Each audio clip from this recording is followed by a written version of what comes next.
Welcome to Saturday. What is it, the 27th of December? I'm sure many of you are on vacation and enjoying your time with friends and family. But here at Drink Up, we just had to come talk about wine today and wanted to welcome our special guests, Kurt Parsons and Will Parsons. Is it from Parsons Fine Wine Imports? Is that the name of the company? Parsons Fine Imports. Parsons Fine Imports. Before we get started, though, we just have a couple announcements we need to make that we always do, and we begin as first of all, I want to call out our sponsor, Jay Williams from Freebird. I got my little koozie now, Adam, that I can show it off with my Love Freebird it. water that goes in my special bottle, and I add a couple things to it. Adam, thanks for sponsoring Alias Advising. I Of really course. appreciate it. And then calling Alicia Varga from Bev Assets, which Kurt and Will, Alicia with the sponsor. Then Rocks, our friend Ryan, is it Hellman? Hellman. Hellman? Hellman, really appreciate it. So, with that, let's get going on this Saturday morning to talk about 8,000 years in the making. Georgian wines. Am I pronouncing it right, first of all? Did I call it You Georgian got it, wines or Sam. Georgian wines? Georgian. Yeah, Georgian wines. But these are wines from Rome, Georgia, because that's where I grew up. So, but I'll just thank you, Kurt and Will, for joining us. I know you were so kind to send me four different wines that we'll go through today. But tell us a little bit about why you got into this business and why Georgian wines. Well, sort of the why Georgian wines and why we got into this business sort of tie together. We were living in Germany, and through the U.S. military, through the Marine Corps, spent 6 years working in the country of Georgia. I spent about, when you added up all the trips, about 3 months every year for 6 years, and really got a good appreciation for the people, the culture, the food, and the wine. Like I said, living in Germany, we were already getting exposed to some great wine, and I was really, surprised and excited when I got introduced to Georgian wine.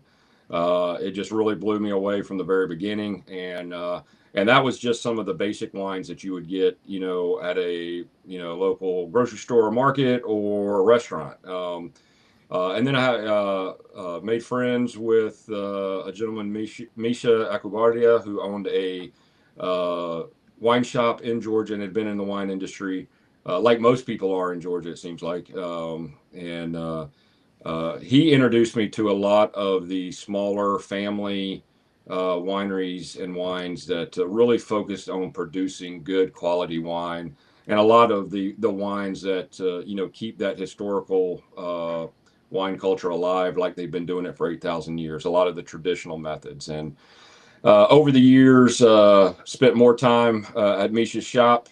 Enjoying wine. The 5-minute visits to pick up a bottle turned into 2-hour visits with food and wine. And I know one summer trip there, at the end of an event, probably after way too much wine, we hatched a plan that more Americans need to be introduced to Georgian wine.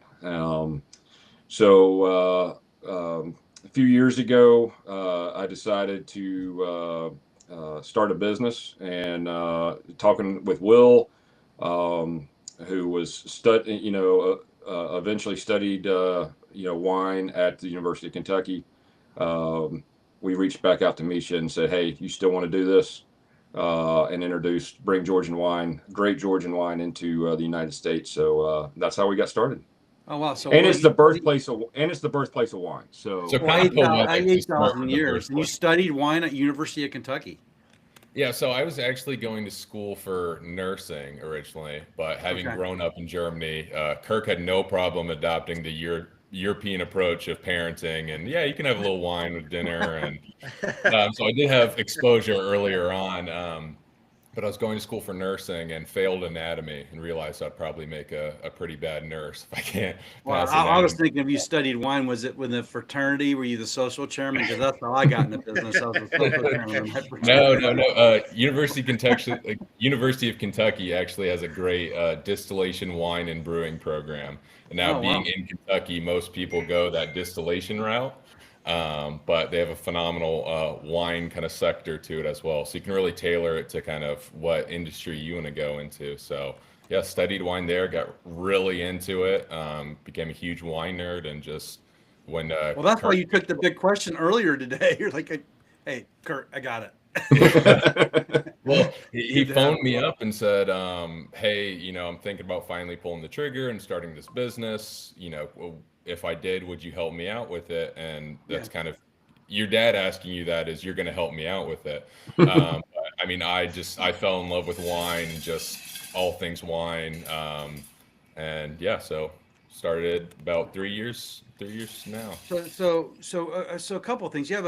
So I don't know if you want to show the video or how we want to get into it, Kurt and Will, but I'd love to. You have a lot of things going on like Fox News, CNN, CNBC, talking about these wines. Do you want to share the little video or not? I mean, it's okay, no pressure, but I'd love to have maybe the one when you're out on the field talking to people just to get a sense of what these wines are, where they're from, and what it's about. Yeah. So we had a production studio reach out to us, and they produce All Access with Andy Garcia, which is a little mini episode. Folks has different questions or issues or topics that they want to focus on, and people who are trying to address that in that particular industry. And we were honored to be asked to participate in this.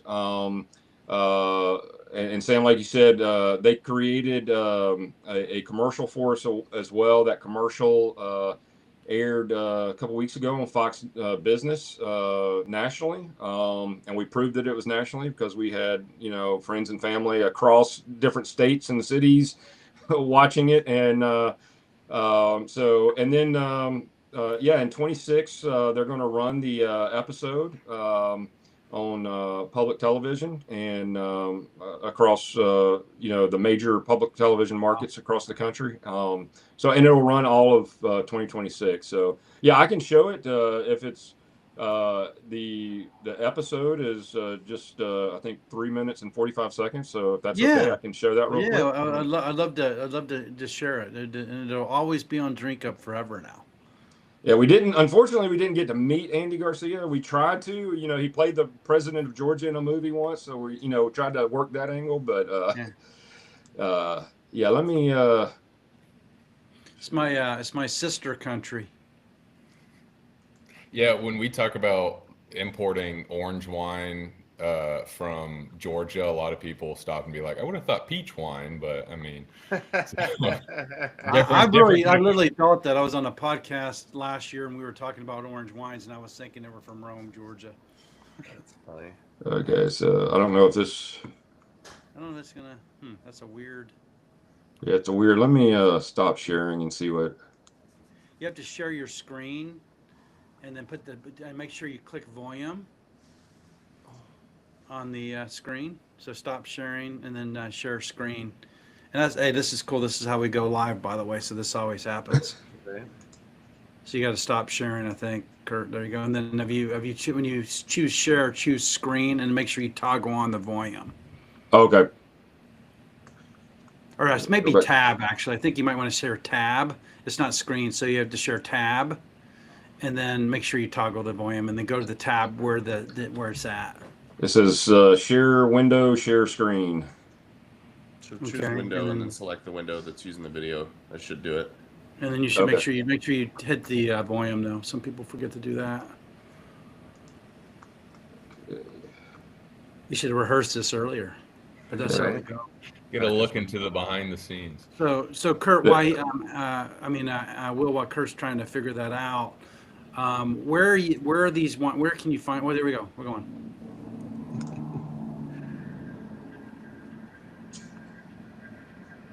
Can you hear the volume? No, you have to. Yeah. You have to choose one. Can you? I can't hear the volume. Oh, maybe not. You have to, before you click in, before you share it, you have to choose volume. Okay. Did you choose the volume? Yeah, where's the, sorry. You're good. Okay. If I go to here, stop sharing, I'll look and I'll tell you exactly where it's at. And then Adam, why don't you ask him some questions while I'm figuring that Yeah, out? I got as you. well. So, I was poking around on the website a second ago, and you know, I'm a simple man with simple tastes, right? All of these wines are very affordable, right? Is that is that a is that by default? Is that something that you guys kind of had to figure out for the U.S. market? Like, because price I mean, points are always something that gets talked about, right? Yeah, really what we wanted to bring in was not just like, telling the history of Georgian wine or sharing it with the US, because unfortunately sometimes you like hear about interesting wine grapes or regions or styles, and then you go to the wine shop and you're like, oh, I can afford this. Or like, Right. oh, like I don't know what this is going to be like. I don't want to reach for that $50, $60 bottle I've never experienced. Uh-huh. So we wanted to bring accessibility in Sure. as well, both from a price standpoint and an education standpoint. So we didn't want people to have to reach for that top shelf. I mean, the quality is top shelf, but Sure. price wise didn't have to break the bank. But then also, unfortunately, we were seeing a lot of stuff come into the market that was, I mean, just very mass produced, kind of lower quality, lower in price. And so we really wanted to find that kind of middle ground of, hey, you don't have to spend a whole lot, but you're going to get a quality bottle. You're going to learn some, and kind of have the opportunity to try a bunch of different styles. I mean, we bring in north of 90 SKUs of Georgian wine, and maybe 3 or 4 are going to be above that $45, $50 Sure. mark on the shelf at the end of the day. So yeah, we just wanted to bring in wines that kind of anybody could go to a wine shop and pick out a couple, try a bunch of different styles, different producers, and yeah, so keeping a good price point, making it accessible. What's a good price point? When I'm shopping and I've never tried something before, I like kind of sticking in the 15 to mid 20s kind of range, because I know kind of the behind the curtain, all the markups that are going up, and kind of, well, how did you afford to make this, and Right. sell it this cheap? So I do understand the pricing structure, but then also I feel like that is a good sweet spot of when you do roll the dice of, hey, I've never had this grape, I've never had this region. Sure. You don't have to go too high of a price. And kind of to dig a layer deeper there, I mean, Georgia as a country, and this is testing my social studies geography skills, is sizable, but it's not massive, right? Yeah. And so, I mean, it's we're not talking about a country the size of like the UK, where it's a small island, but it's not California, right? You get my point. It's The- I think roughly the size of West Virginia. Yeah, So right. put it in perspective. So how much, when you talk about the grapes and the varieties, I mean, by comparison to somewhere like in Italy, and I don't know, that's why I'm asking the question, but like, you talk about you guys are bringing in over 90 wines, like how much spread, or what's the size of the spectrum in terms of like all the different variations, even in a country that size? So there's 525 roughly Holy shit. indigenous grape varieties Wow. for wine production. So yeah, there's a lot to choose from. Yeah. We don't bring in, damn near anywhere close to that number. There's 2 larger grapes, one red, one white. Quetzaltelli is the main grape period. Sure. It's a white grape. I want to say 43% of all wine production is that one grape. Sure.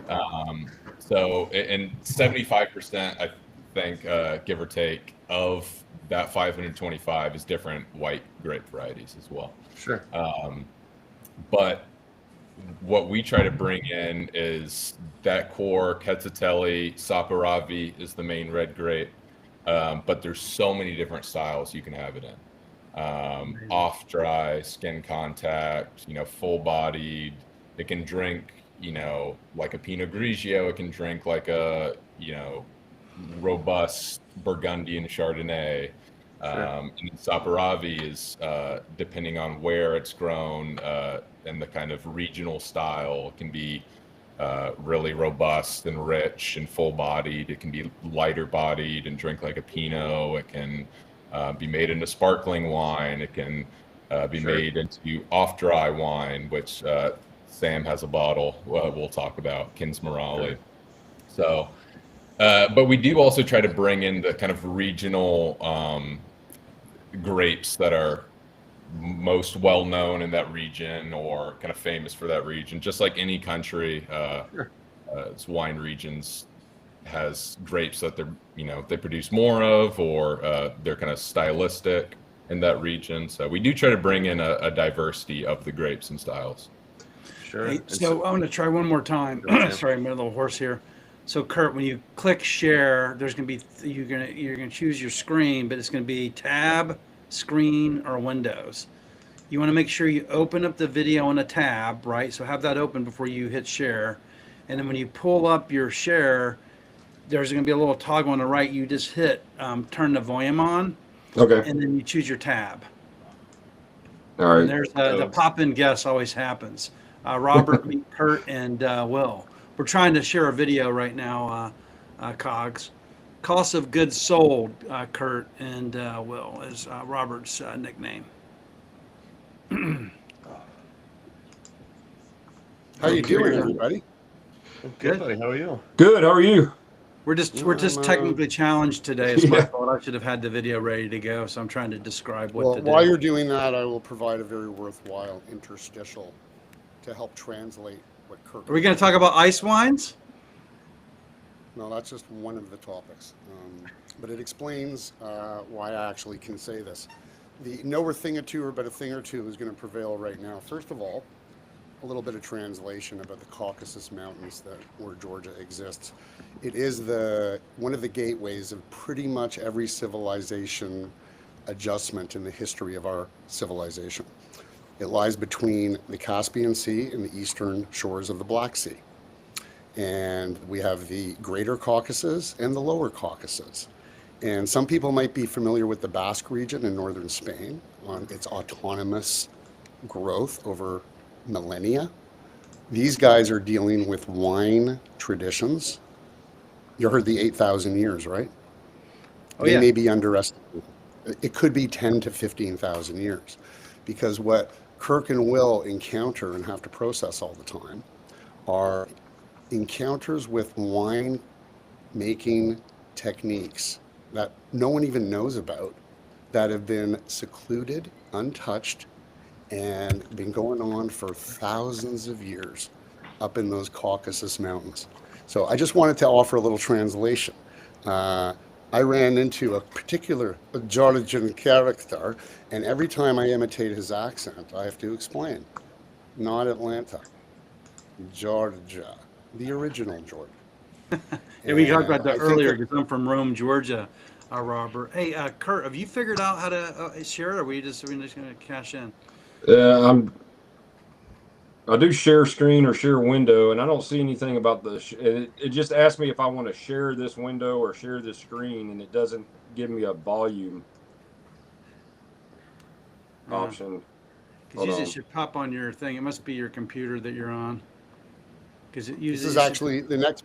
Hey Sam, part 2 of my little little appearance here is something that I never expected.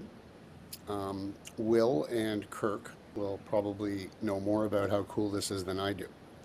The reason I know about different wine regions around the world, because even though I've never drank wine, I don't like it, and I've never been a wine drinker. But due to some of my late father's escapades, the Niagara region came into my life and was one of the one of the biggest parts of my late 20s, early 30s, and maybe up until I was in my early 40s.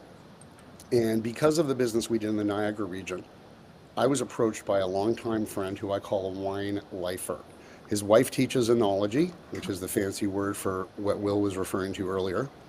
And his sister teaches at Brock University viticulture, which is another fancy word for wine. So what I learned was ice wine. Niagara region is the only location on earth where you have reliable, see the confusion? Oh, I think we lost Robert. Can you hear Reliable Inuit production. Province of Ontario. Am I back? You're back. You disappeared for a minute. Am I It back? could be me. Yeah. The province of Ontario treats the ice wine production like a resource, like Champagne, France, and Modena, Italy, for their products. The supervision is 2 in the morning after a minimum of 3 consecutive nights of -6 Celsius for the wine, the frozen grapes to be squeezed, and that juice has to go right into processing immediately. So the reason I know all this is because my buddy called me up and said, "Hey, I found something in my ice wine production." I said, "Great, what'd you do?" "I made a syrup." "Oh, great." President's Choice is an extension, the private label Loblaws, and the world's private label programs have all been modeled by the President's Choice program in Canada. He says he got approved for President's Choice Black Label in 8 days. And I'm going to leave you with something that I'm sure Will and Kirk can elaborate on. I wasn't in the deal yet. And then he told me, pomace, it's a fancy name for wine pulp, is being dehydrated by Dr. DeLuca at Brock University and being used as a treatment for reduction of tumor size. Interesting. Mm-hmm. Polyphenols, all this type of stuff that you guys know more about, Will knows more about than I do. And that's why I got into the food business, Sam, because of this specific thing. So before you Oh, play wow. the video, I still have a bottle of the Cabernet Franc version that is like 6 years old. And Will Oh, wow. and Kirk can explain to you why this never goes bad and is actually in one of my cupboards. You can hardly see the label there. Why doesn't it go So bad? I look. That's not up to me. That's Will and Kirk can explain. That is derived by the evaporation of the fresh ice wine juice in a sealed bottle. For some reason, the 3-4-year-old versions were coveted by connoisseurs around the world. I have 3 12-pack cases of this, sort of like the boxes we keep carrying with us when we move. And of course, with your topic today, I had a feeling that it might be worthwhile to help emphasize what Georgia is all about. And Azerbaijan and Armenia and all the other countries that are neighbors or occupy the Caucasus Mountains area. And Yeah, I just think you guys do I have it all built. Is it a mountainous area? I'm assuming. Oh yeah. Oh, Sam, this is where Alexander the Great took his troops through, the passes, the limited passes in these Caucasus Mountains. I'm a bit of a history buff, as you might have noticed. Yes, where Kirk traveled and the area that he just, I did some time in Georgia in the military and I noticed some good food and wine. I just wanted to elaborate on what the experience really is. I've never been there myself. I've been to a few places in the world that have given me a few visions, like the Alps, but I can't even speak to what Kirk and Will know about very much. But with that, let's get to the video. But I just wanted to add a little color, throw a little ice wine byproduct on the table. And I also know that Georgia is one of the leading locations in the world for ice wine production as well at the higher elevations. So guys, muzzle tov, as my tribe says, on being crazy enough to start the business. No, we and love go it, at it. Robert. Thank you for coming in and sharing the knowledge here. Really appreciate it. Unfortunately, I don't have the video, so I was trying to describe how to share it, but I did want to put up the country here, right? So people could get a sense of where do your grapes come from, and we can get into the wines maybe as we talk about the wines. I'll leave the map up, but where, like, which one do you want to start with? I can just choose one and we just go from there. How would it work? Maybe this one here? So the majority of what you're going to have to kind of show, and it's a great signifier because the majority of all production in Georgia comes from Kakheti, down in this southeastern kind of quadrant, closer to Azerbaijan. It's a lot of rolling hills, mountain passes, and you feel like you're at the bottom of the valley because there's lots of rivers, river valleys that really help provide nutrients to the soil. But you're still very high elevation, and when you look around, though, I mean, you think you see the cloud line, and then you realize that's the mountaintops. Wow. So you're high elevation, but you're still in these river valleys, and you have even higher elevation breathing down cool mountain air on you. So just, I mean, people ask, well, why did it start in Georgia? Why production, viticulture, why does it originate in Georgia?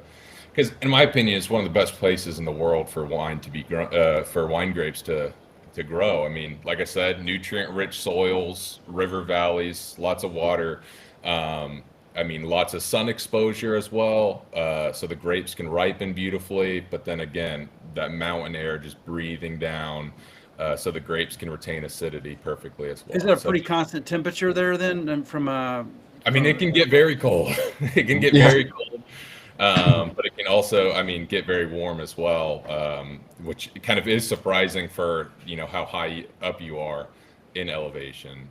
But yeah, just, I mean, beautifully balanced wines coming from all throughout Georgia, but really also specific. So which wine would you like to talk about first and where it's from? That Saperavi that you were just showing is a great example. So the winery is a winery called Satsnakeli, and they're located in Kakheti. I love this label, this beautiful kind of watercolor-esque. And if you look up in the little corner, is their wine brand's logo.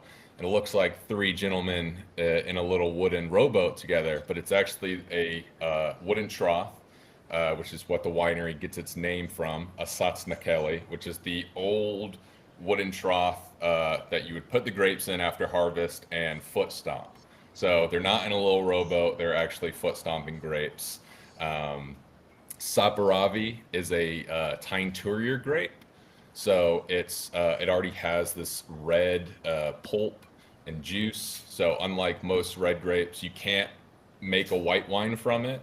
If you do a direct press, it's going to be this beautiful kind of light rose-colored rosé.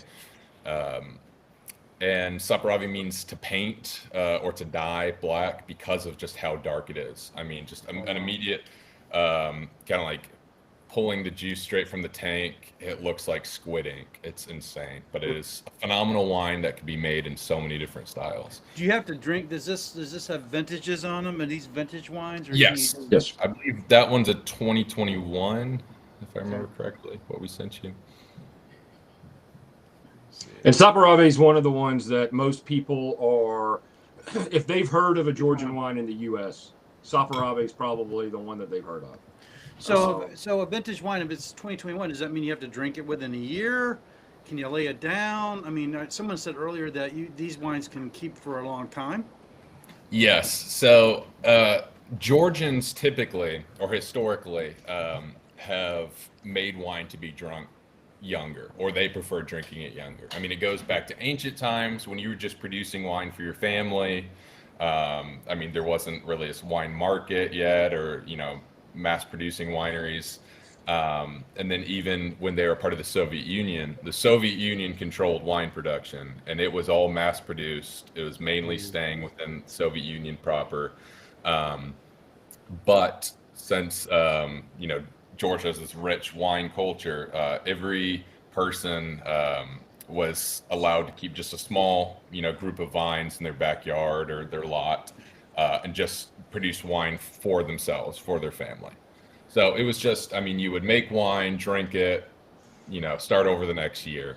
And then once kind of fine wine production kind of had this renaissance in Georgia after the fall of the Soviet Union, or after they left the Soviet Union, Then you started seeing some more kind of European approaches of let's lay some bottles down, let's keep stuff in barrel or in Qvevri, which is the clay amphora, for longer. Let's have reserve wines. But these wines are very high tannic, a lot of the reds. They do, since they're very ripe grapes, they have higher sugar content. So, I mean, the wines can last a long time. But also, if you want this really kind of juicy, tannic, but very approachable, kind of true Georgian wine, a lot of them are going to be drunk a little bit younger. Gotcha. Which one would you like to talk about next? So we just talked about this one. Where would you like me to go? You need to choose. Just, yeah. Well, we can stick with the same grape actually, Okay. and go to the Tradizuli Kinsmarali. You're trusting I Sam. think to I, read these I think I labels. got it. There we go. Is that right? Did I do Gentlemen, good? how about a little insight to the how many wine events are there per weekend, and how many of those are contests where different varietals, is that the right word, originating from different parts of the world, are like Australian wine showed up out of nowhere 30, 40 years ago, and it's had a few wins. How have you guys gone into that, I guess, the world of wine contests and received any good feedback? Are there any wins or experiences that This one that looks come like an that come- award-winning one here, Robert, right here. I mean, I was going to save this for New Year's, by the way, because it's very special. It's heavy and Well, and that one's done, and Will go into a lot more detail of it, but that one's done in Qvevri, the traditional clay vessel, which is not really commonly done with the Kinsmarali or semi-sweet Saperavi wine. And Tradizuli in Georgian means traditional. So can we all step of, back what that is? That's when you bury the wine under the ground, right? yeah, so the Qvevri, which is the clay vessel, the traditional clay, like tear shot or egg shaped or teardrop shaped clay vessel, buried underground, and I mean, there could be anywhere from 10 to 15 feet deep, with the winery sort of built up around it. But that yes, the Saperavi and Kinsmarali from them are, with the Georgian Wine Awards, they've won several. Tradizuli's won several Georgian Wine Awards. We do have Decanter, IWSC, Mundus Vini, gold, silver, bronze awarded wines. This past year, we were very honored through the Wines of Georgia program to have 5 of our wines brought in across a couple of different producers that we work with, brought into the James Beard Awards receptions, and to great, we got a lot of great feedback. Talking with people of the wines. What feel did you get on getting in with those five SKUs? Were you was there room for 20 but 1,000 applicants? Because what Sam and Adam and I live with every day is shelf space crowding, and how to get our SKUs into, Sam more on the alcohol side, Adam on both sides, me on the non-alcohol side. So I'm curious about that, because every brand that we try to move is limited by shelf space. Was it similar to that when you described getting those 5 SKUs in that contest? Was it tough to get in? So, I mean, it wasn't even really a contest. We were pouring at the reception for the James Beard Awards, and Wines of Georgia, which is a collaboration between a marketing firm in New York, based out of New York, and the National Wine Agency of Georgia, create Wines of Georgia. And they were chosen to have a booth at the reception. And whenever they're pouring at events or trade shows or a lot of contests and competitions and award shows, they will send a blast out or reach out to us personally and say, hey, submit some wines to be reviewed, and we'll make a final decision. So we don't know how many wines are being submitted. Could be just us, but I mean, most of the time it's going to be a lot of people reaching out and trying to submit their wines to be selected. And so we were very thankful that I think out of 6 wines that were poured, 4 of ours of a winery we represent were selected to be poured. So, and it was just, So this I mean, was great peer support. review? Well, this was peers were given the survey of which they liked the most, like people that were involved in that James Beard event, right? I know. I think it was within the Wines of Georgia organization, and then they made the decision to choose what to be poured. Well, that's an organic entry. That's beautiful. Yeah. Yeah, but kind of speaking on what you're talking about with awards, there's a lot of, just like every country has, you know, domestic awards and wine fairs and stuff, and it's great to see our wineries winning awards in those. I mean, there's, like we're talking about, Georgia's a country the size of West Virginia, but there's so much wine production. And so just everybody, you know, if you want to talk about competing for shelf space, I mean, you go to wine shops there and it's just probably Wow. thousands of wineries represented. And so it's hard if you're a small producer to kind of even get on the shelf in your own country, let alone making it across, you know, the sea and being represented in America. But, you know, the wineries we work with do great in these domestic wine fairs, these wine shows, winning awards. But then also something that kind of, I think, separates the wine culture in Georgia parts that's so ancient that it is not viewed as the separate part of life. That's a luxury. That's, you know, there's wine drinkers, there's non-wine drinkers. It's just a part of society. It's, there was, yeah, it's a staple of society and culture and history. Vincent Astor of Vias for Vino just did a piece in Georgia that was phenomenal. I recommend it to anybody. And he was talking to, I might butcher his name, but Shota Natrashvili from a very well-known winery, Teliani Valley.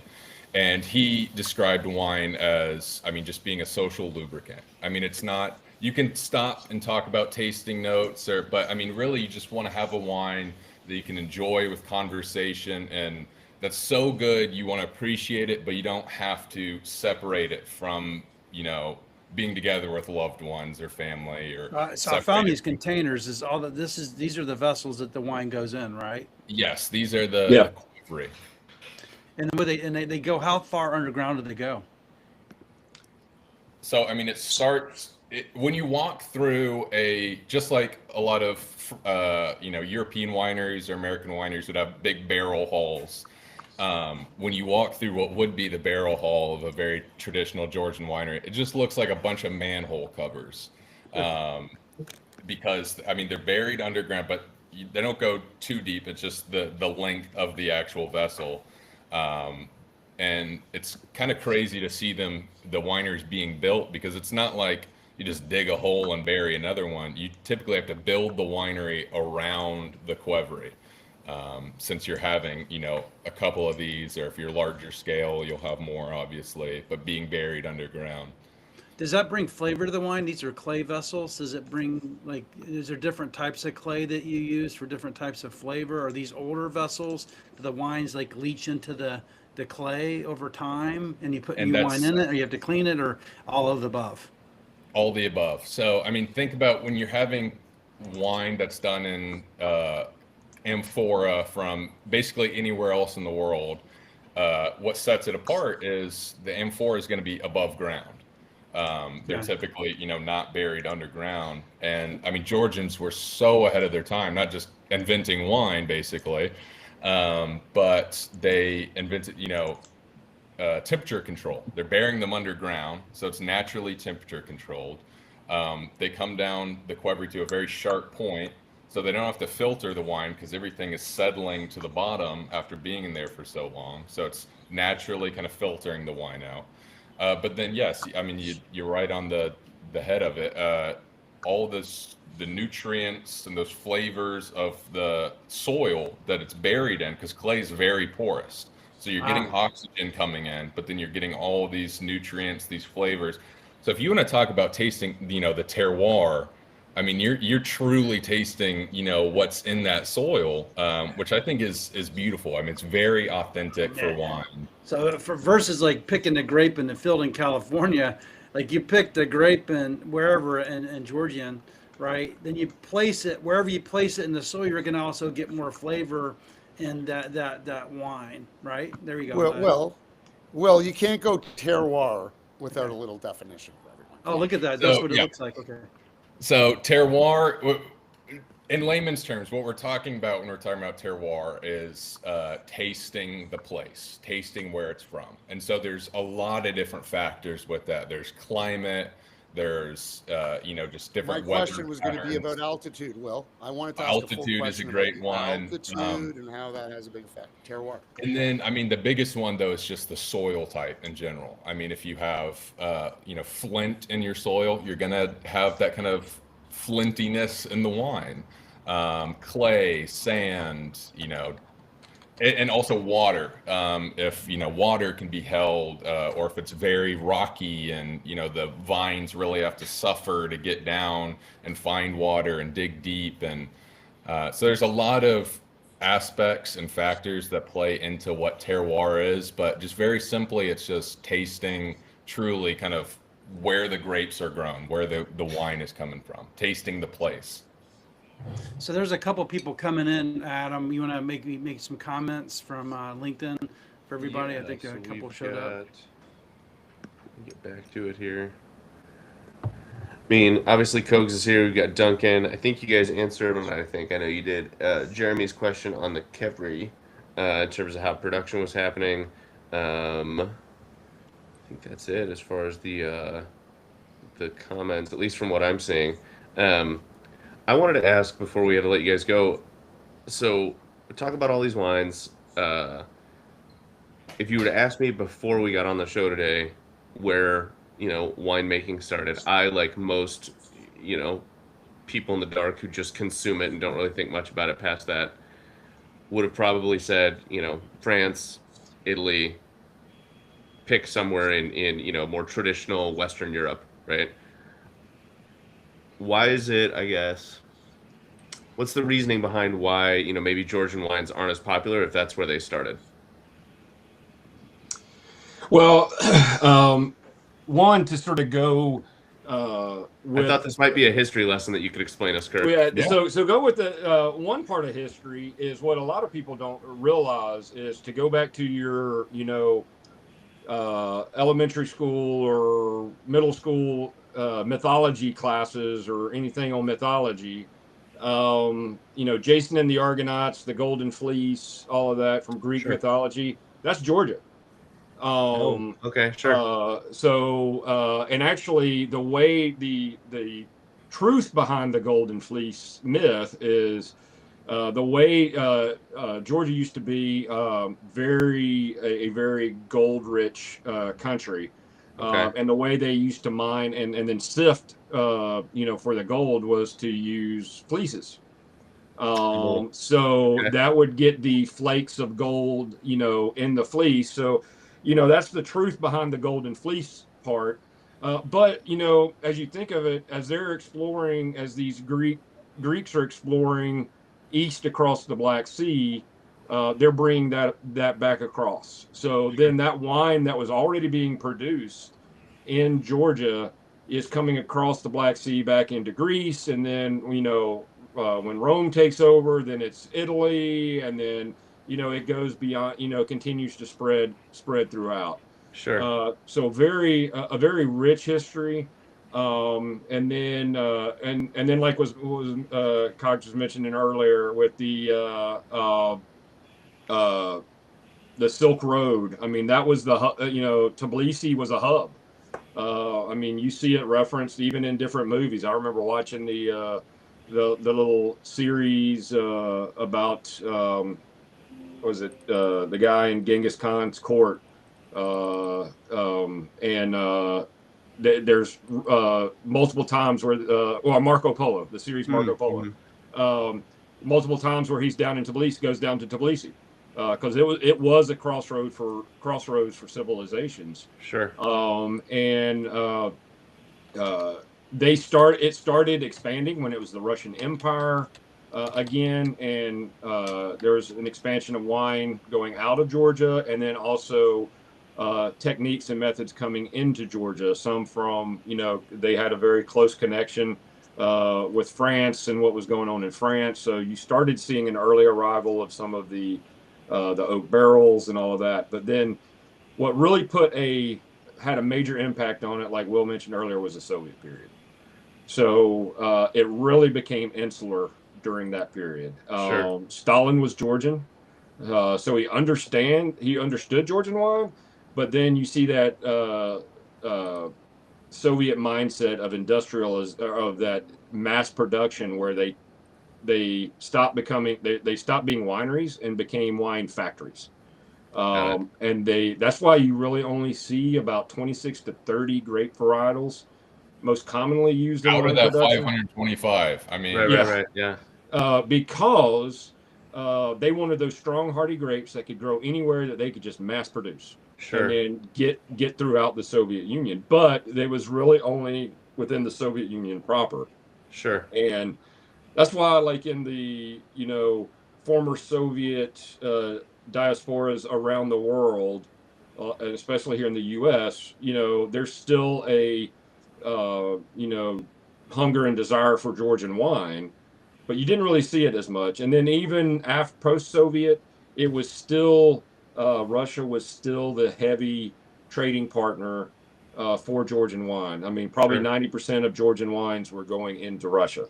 But then, they had the archaeological discovery in 2015 that they published, I think, in 2017 that said, yep, dated materials, Qvevri materials, the clay materials with fermented grape residue to the 6000 BC. So yes, Georgia is the birthplace of wine. Sure. And then in 2016, Russia put an embargo on Georgian wine. So Georgia made the conscious effort and decision then, okay, we're going to go, Russia's not going to be our major trading partner on wine anymore. They want to put an embargo, we're going to go elsewhere. So Asia has grown, Western Europe grew, and now the U.S. market. Scandinavia is really growing too. But yeah, I mean, just what without being too punny, I mean, and every time we talk to folks like you guys about stuff like this or Kogs, I've got a buddy who lives in Canada, and every time I'll say stuff, he'll be like, "You Americans and your education system." I'm like, I know, it's not pretty. I need to go back and redo history, right? Yeah. But without being too punny, literally, the kind of popularity of Georgian wines was in the dark for so long because there was a proverbial wall while there was maybe a physical wall, right, behind the Soviet Union. And so really it's only been kind of out in the light of people being allowed to know about it and learn about it for 40 years. But then even then, just like what Kirk said, I mean, Georgia's has had this claim that they were the birthplace of wine for that whole 8,000 years. They never stopped, preaching it. But really, from a historical standpoint of things that like everybody could agree on, because there's been a lot of countries with claims or so, but having that archaeological study done only 10 years ago, though. So we've only had a decade where we could even really say like, hey, you can't argue with the science. Right. This is the birthplace of wine. So, I mean, that is another reason. But yeah, I mean, also how many products that were, coming out of the Soviet Union were people, outside the Soviet Union getting to experience or enjoy. I mean, not a whole lot. So there's been a lot of reasons just over that whole 8,000-year-old history. Sure. But just even more recent, it's just we haven't had access or the knowledge about it yet. Yeah, so and like going back to a couple of things we were talking about earlier, like the price points and things like that, and the types of wines that some people have been familiar with, where we're initially running into or coming up against, especially in markets like when we got into like the Chicago market and up into New York and places that have Georgian restaurants or Georgian markets or people or wine shops that are selling, more ethnic products. and it's in those communities that are used to Georgian wine. Some people who have brought in wine before just brought in the mass-produced wine, like Will had mentioned earlier, that you could get super cheap. And I remember talking to one importer and distributor who was bringing in Georgian wine that we were talking with, and that wasn't their main focus area, but that was part of their portfolio. And they're like, yeah, I don't care about quality. If people want Georgian wine, they're just going to buy whatever they can get on the shelf. So, you know, their mindset was, I just want that cheap wine that's going to sell, because somebody who is in that, like a Georgian, a Ukrainian, a Russian, somebody who grew up drinking Georgian wine, and they want to have Georgian wine with their meals, you know, if that's the only Georgian wine they can buy, they're going to buy it no matter what. Right. But you know, and we've been successful in getting shelf space against some of those because of you know, introducing people to good quality wine that comes from Georgia. Sure. Which is, to be honest with you, is really the majority of the wine, because it's all these small family wineries, Right. that really focus on quality. And another one of the wines that Sam has, the Gia, that's an example of, like, during that Soviet period, families were allowed to retain a small parcel of land of their vineyard for personal family consumption and not for the state. Okay. So they were able to keep some of those rarer grapes. Is this the one you're talking about? No, the one with the Nino. Oh, yeah. So that's from Gavardzelishvili's Marani. I know that's a mouthful.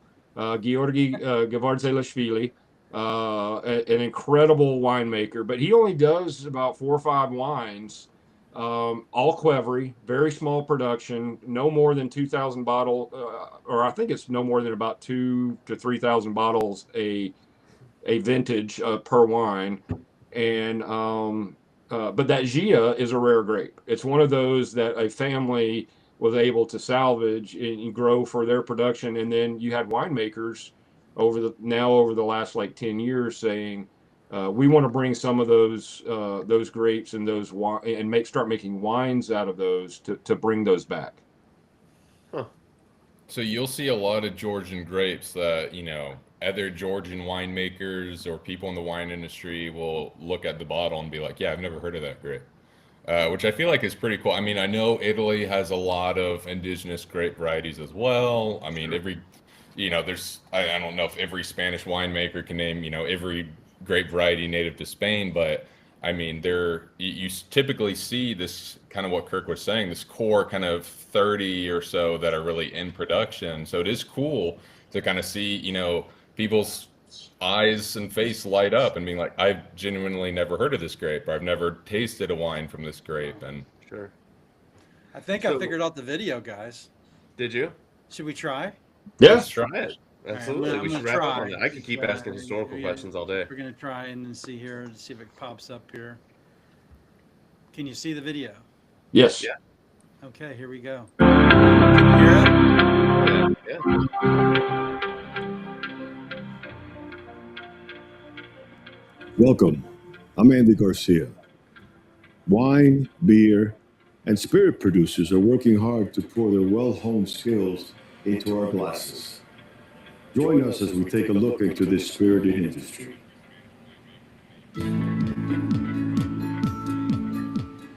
In the heart of the Caucasus, where mountains meet memory, wine is more than a drink. It's a declaration of identity.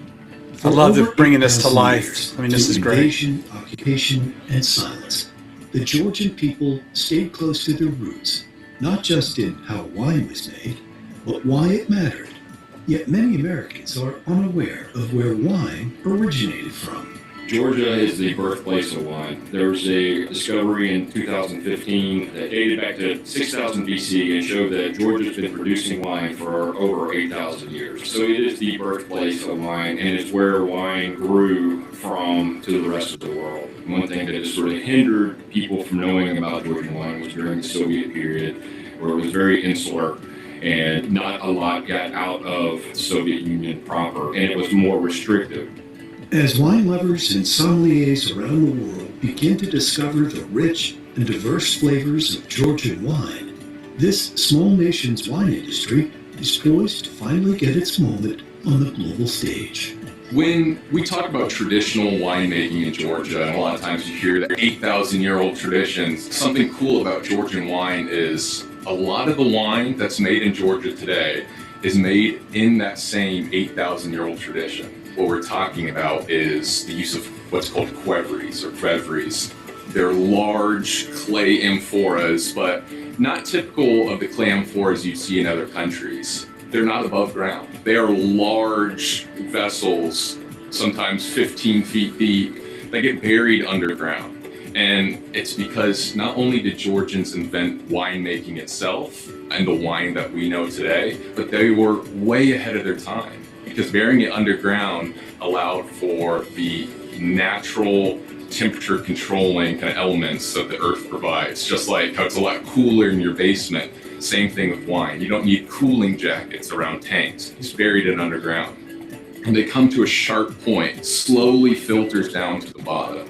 And you're getting a lot of micro-oxidization because clay's very porous, but what you're also bringing in is all those nutrients from the soil. So there's a lot of factors at play of using the clay, and it's what sets it apart. And I think Americans also appreciate authenticity, and why not try authentic wine, wine from its birthplace. I feel like people get scared of Georgian wine or wines from countries they've never tried or can't pronounce the grapes because they think it's going to taste so foreign. It's going to be so different to them. But a lot of the times, if you just don't look at the label at first, close your eyes and drink the wine, you'll relate to it in some capacity. And then you look at the grape and you're like, hey, I can't pronounce that, but I like this and it feels familiar to me, but it's something new at the end of the day. We're glad you can join us today. I'm Andy Garcia. See you next time. That was awesome. I feel good because we actually covered those topics, which was pretty amazing. We somehow got there. I don't know how we did, but we did. That's funny. Well, just because I know we're coming up on time and I want to be respectful of everybody's Saturday, Sam, I'll let you ask the $1 million question, but I'll start with, guys, I know because I've been furiously Googling while we've been talking, but where can folks find you? Can they buy the wines online? Is there one you recommend people start with to kind of Will's point in the video of like, don't look at the label, just try the grapes, it'll resonate with you? Thoughts on that question, and then we'll let Sam wrap us up. Yeah, well, I'll let you talk about, your suggestions on wines, but so we're, being based out of Indiana and Kentucky. If you go on our website, like Adam has, then there is a, where to buy, and you can do a search by zip code. We distribute to multiple locations within Indiana and Kentucky. Primarily the Indianapolis and Bloomington markets in Indiana, and Louisville and Lexington and Bowling Green in Kentucky. And then through distribution partners, we're also in New York, Florida, Illinois, Colorado, and just starting up potentially in California. So, and there are a couple of states, Kentucky and Florida and DC, that we can do direct to consumer on. So you can go and order. If you live in those states, you can order direct online. And Will? And what about export? I mean, it's hard. It's like choosing, your favorite kid or something. There's so much that I would recommend just trying. I mean, Quetzaltelli, the Maine white grape, is probably a really good place to start. I mean, we have a good selection of those, and I feel like they can be very, very approachable, but very authentic to traditional Georgian wine.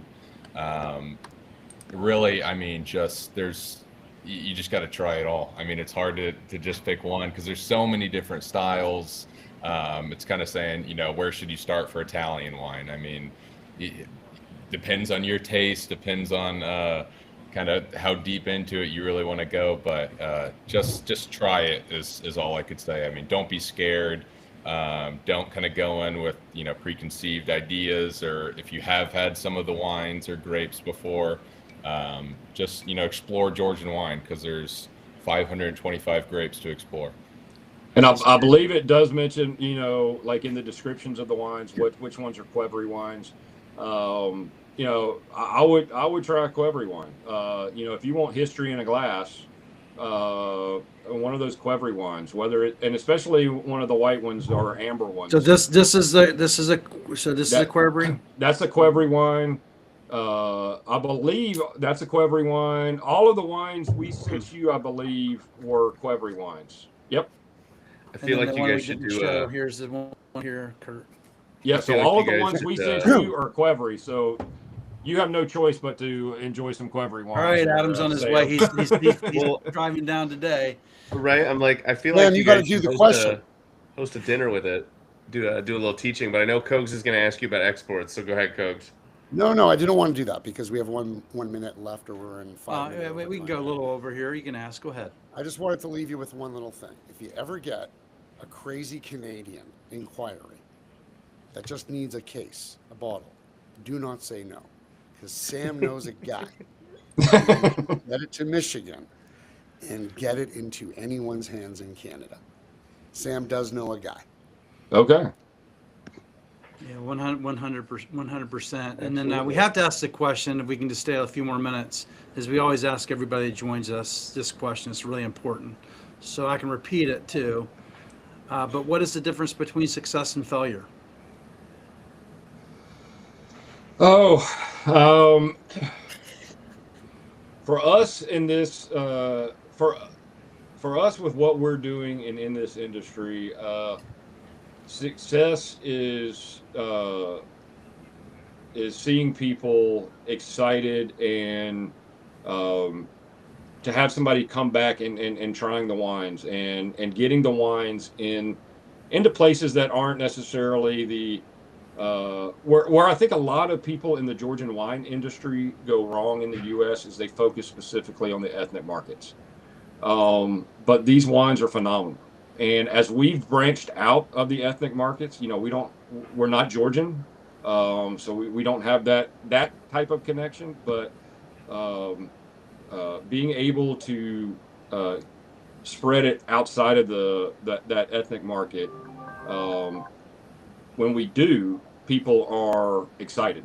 We've done a Georgian wine dinner at a Persian restaurant in Chicago. We're doing one at a Mediterranean restaurant in January in Chicago. We've done it at, sort of the Nouveau style restaurants here in James Beard nominated restaurants here in Indianapolis and Kentucky. So there is a desire for it. And what I like to say is what we're trying to do is change it to where it's not that wines from the birthplace of wine should not be a niche market. It should be more prominent than it is. I know. I mean, it's 8,000 years in the making. It's the birthplace of wine. You think that's the wine you go with because it's authentic. It's Yeah. real wine. Well, honestly, we are doing tastings. We sell to small wine shops, independent wine shops, restaurants, in small town Indiana and Kentucky. And if, people in small town Indiana and Kentucky are enjoying Georgian wine, I don't care about large markets. I don't care about, volumes of sales. I mean, well, I do, but you know what I mean? At the end of the day, if people in these quote unquote small or even non-existent, a lot of people view it as wine markets, are enjoying Georgian wine and have this knowledge of Georgian wine now because of us. I mean, at the end of the day, I think that's success for us. Hey, 10 account. I posted about this the other day. 10 accounts that reorder your product and appreciate your product are better than 300 that only buy it once and never come back. Yep. Amen. So let's just wrap up here. So thank you, Will. Thank you, Kurt. Thank you, Cogs and Adam for joining us today. Maybe just go around real quick with everybody just to sum up what you heard. We'll start with Robert, then I'll go to Adam, and then Kurt and Will, you can close it down. Well, first of all, I've tried 45 times. It's Kogs off the name. It's not cogs in a wheel. But I did get a present over the holidays. I'm from Georgia, man. It's you're gonna That's have to okay. accept Well, it. I'm still here for you. We might change to this moniker. RC. For the future, yes. Thanks again. As many know, this podcast role that happens every week with a few very nice characters like these two is one of the best ways to integrate with great people on LinkedIn. Don't be fooled by that 4, 5, 7, 10 number on people that are watching. Sam does an incredible job with Adam on getting some great edits of every episode that, like he said, it'll be on forever. And I just want to say thanks to you two, Adam and Sam. Great to meet you guys, Kirk and Will. Great meeting you. And as you noticed, I've got a little bit of experience through your laneways, and also love the bringing 1,000-year-old history. There's not too many categories where we can talk about that. So thank you very much, and have a great New Year's week, everybody. You too. Yeah, you too. Cogs, thanks, man. Did I get it right? Cogs. Yes, you did. Did get it right. It's funny. Who's next, Sam? Adam. Beautiful. I just always appreciate a history lesson. I mean, you touched on it, and I'll have to figure out next time I'm in Indy if the stars align and I can come to one of those dinners, because I've done, the distillery and the beer versions of those things where, you sit down, you have a meal, you learn something, right? And I love that shit. It's super fun. So, yeah, thanks for the history lesson. Pleasure to meet you guys. Thanks for telling us your story. And I'm going to go shopping. I think the website said you'll also ship to Minnesota, so I'm going to go shopping here when we're done. And I got some bottles. You can come down and join me. We can meet at Earl Giles or somewhere and just have some pizza and some Georgian wine. Deal. Good. Kurt and Will, how would you? What anything that we left out that you want to relate everybody here today that we missed, or any closing thoughts? No. Guys, thanks for having us on.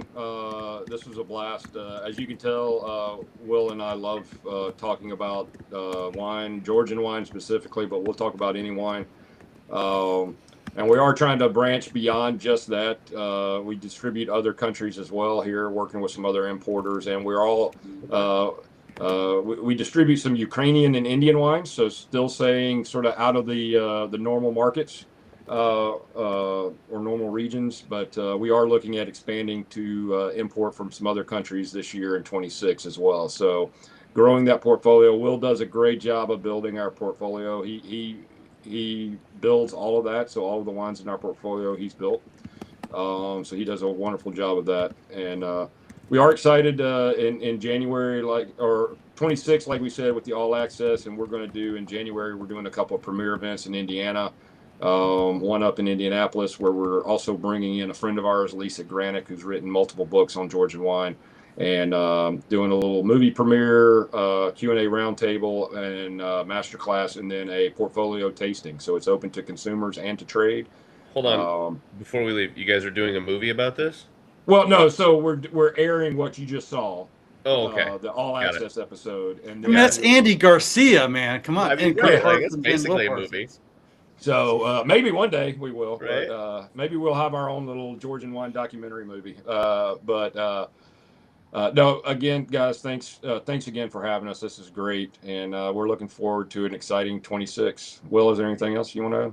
No, just thanks for having us. And anybody can always email info@parsonsfineimports.com. We are a small company, so we do have to weed through a lot of emails. But I mean, we're always happy to just talk Georgian wine, answer any questions, or even if we're not in a market or service a market that you're in, we love just pointing people in the right direction or helping in any ways that we can. So just go out, try some Georgian wine. Yeah, and y'all be at WSWA in February in Las Vegas, I believe, right? Correct. Yep. Now we'll have a table, and Sam will share that to you. We'll have a table exhibiting, so we'll have some of our portfolio there. Yeah, so please, if you're headed to Vegas, I think it was February 3rd through the 5th. I think the floors open the 2nd and the 4th. Yep. They'll be there, so please look up Kurt and Will. I'll certainly be there looking for some more wine, because Adam's going to come take this away from me and drink it all for his to get I've got the weekend some and all various bit. spirits I need to share with you. We got to do a bottle swap. Oh, yeah, 100%. So Right. thank you, everybody, for joining us. Really appreciate it for me. It's wonderful to talk about this category, especially Georgian wine. I think wine's having this moment, and I believe a category like this could actually help wine. And we tell that story to help it get on a path to growth. It's been a struggle, but there's wines like this that are just like these diamonds in the rough. Go out there and find these wines, and go to Parsons Fine Imports. We put it on the screen a couple times, and we'll stream on Apple Podcast, YouTube. We stream on what else? LinkedIn Live, and so on and so forth. So you'll be able to see you forever. And again, thank you everybody for joining us, and have a wonderful weekend. Thank you. Thank you. Happy New Year, everyone.